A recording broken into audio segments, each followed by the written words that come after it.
प्यारे बच्चों, आज की इस वीडियो में हम एक बहुत ही मोस्ट इंपॉर्टेंट नेम रिएक्शन को डिस्कस करने जा रहे हैं, जिसे हम कहते हैं वुड्स अभिक्रिया, वुड्स रिएक्शन। तो चलिए फिर कॉपी और पेन निकाल लीजिए और समझते हैं। प्यारे बच्चों, हम इस रिएक्शन में क्या करते हैं?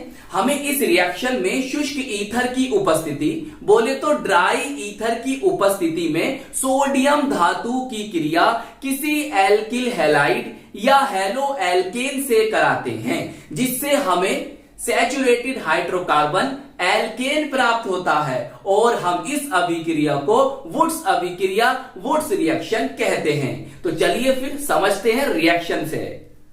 प्यारे बच्चों, हमें क्या करना है? सर हमें यहां पर एल्किल हैलाइड लेना है। प्यारे बच्चों, ये क्या है? हमारा एल्किल हैलाइड है, या पढ़ना चाहो तो एल्काइल हैलाइड भी पढ़ सकते हो। और प्यारे बच्चों, इसे ही हम कहते हैं हेलो एल्केन। चाहे हिंदी में लिखो चाहे इंग्लिश में लिखो, आपकी मर्जी है।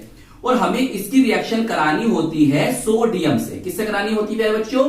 सोडियम धातु से। अब याद रखने वाली बात यह है कि यहां हमें एल्किल हैलाइड के दो अणु लेने हैं, दो मॉलिक्यूल लेने हैं या दो मोल्स लेने हैं। तो एक तो हमारा ये हो गया, तो हम यहां पर एक और ले लेंगे इस तरह से। समझते रहना पूरी बात।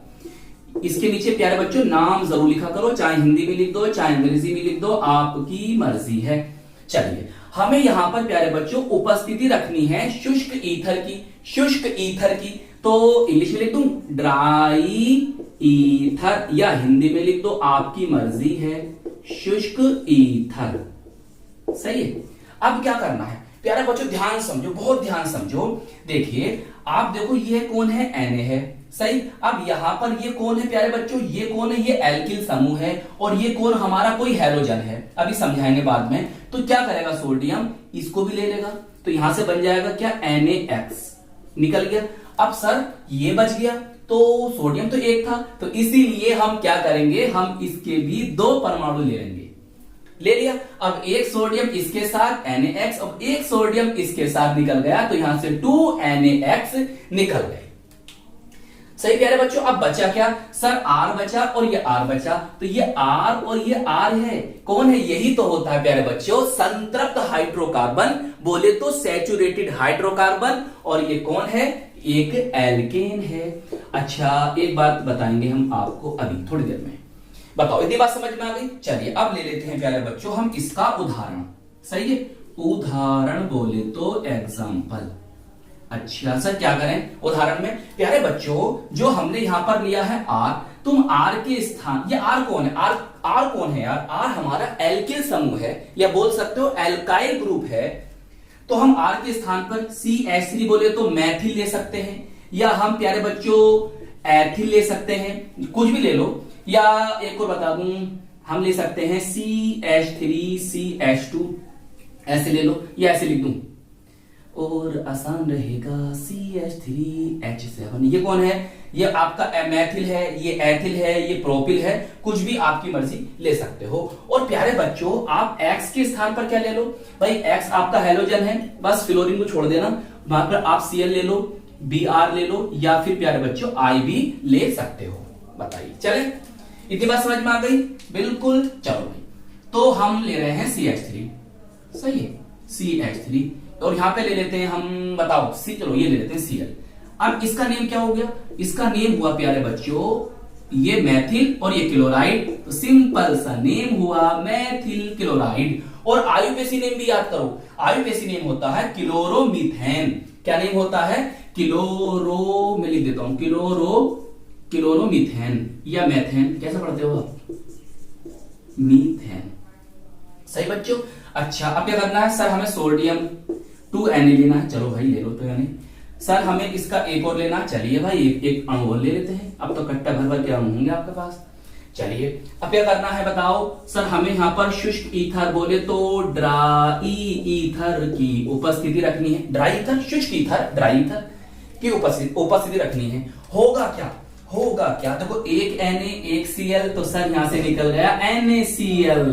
सर एक Na एक Cl, तो यहां से फिर निकल गया NaCl, तो कुल मिलाकर 2NaCl सोडियम क्लोराइड यहां से निकल गए। बचा क्या? सर ये बचा और ये बचा, दोनों को जोड़ो, दोनों को जोड़ोगे तो ये बनेगा।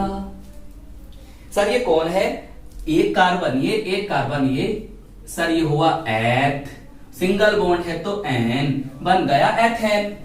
अगर आप चाहो तो या करके बता देता हूं, एक कार्बन ये एक कार्बन, ये कितने कार्बन हो गए सर, ये हो गए हमारे 2 कार्बन, सही, ये तीन हाइड्रोजन, ये 3 हाइड्रोजन, कितना हो गया 6 हाइड्रोजन।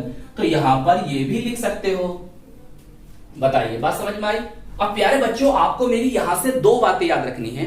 पहली बात तो यह है कि वुड्स अभिक्रिया द्वारा CH4 बोले तो मीथेन को प्राप्त नहीं किया जा सकता, क्योंकि देखो मीथेन में कार्बन एक होता है और लेकिन आपको यहां पर 2 एल्किल हैलाइड लेने होते हैं, तो कम से कम जो उत्पाद बनेगा उसमें 2 कार्बन तो होंगे ही, और इसमें क्या है, एक कार्बन है, तो इसीलिए मीथेन तो इस अभिक्रिया द्वारा नहीं बनती है। दूसरी बात यह प्यारे बच्चों, ये असेंडिंग ऑर्डर की रिएक्शन है, मतलब यह है कि जहां पर आपको कार्बन की श्रृंखला, कार्बन की चेन बढ़ाना होगी, जहां पर आपको कार्बन की चेन बढ़ाना होगी तो वहां पर आप इस अभिक्रिया का यूज करोगे। भाई यहां पर देखो इस वाले यौगिक में केवल एक कार्बन है और जो इनसे प्राप्त हुआ है उत्पाद उसमें देखो 2 कार्बन है, तो जहां भी कार्बन की चेन आपको बढ़ानी होगी तो वहां पर आप इस टाइप की अभिक्रिया का यूज करोगे। अच्छा तीसरी बात और याद कर लो, मैंने 2 बातें बता दी आपको, तीसरी बात मेरी और याद कर लो। अगर मैं आपसे कहूं कि भाई फ्रैक्टलैंड अभिक्रिया दो, फ्रैक्टलैंड अभिक्रिया नाम सुना है? फ्रैक्टलैंड अभिक्रिया में क्या क्या करते हैं कि हम सोडियम के स्थान पर क्या ले लेते हैं, जिंक, Zn को ले लेते हैं, और रिएक्शन सेम ऐसी होनी है, उपस्थिति भी ऐसी होनी है, समझ गए, बस ये ले लेंगे। तो यहां पर क्या बनेगा, इसका केवल एक ही परमाणु लोगे, Zn ही लोगे, तो यहां पर क्या बन जाएगा, ZnX2 बन जाएगा, ZnX2 से, और रिएक्शन हो जाएगी। तो आई होप ये रिएक्शन आपको अच्छी तरह से समझ में आ गई होगी। प्यारे बच्चों ये वीडियो आपको कैसी लगी कमेंट्स में जरूर बताइएगा, वीडियो को लाइक कीजिएगा, अपने दोस्तों में शेयर जरूर कीजिएगा और चैनल को सब्सक्राइब कर लीजिएगा। हम मिलेंगे आपको इसकी नेक्स्ट वीडियो में। जय हिंद, जय भारत।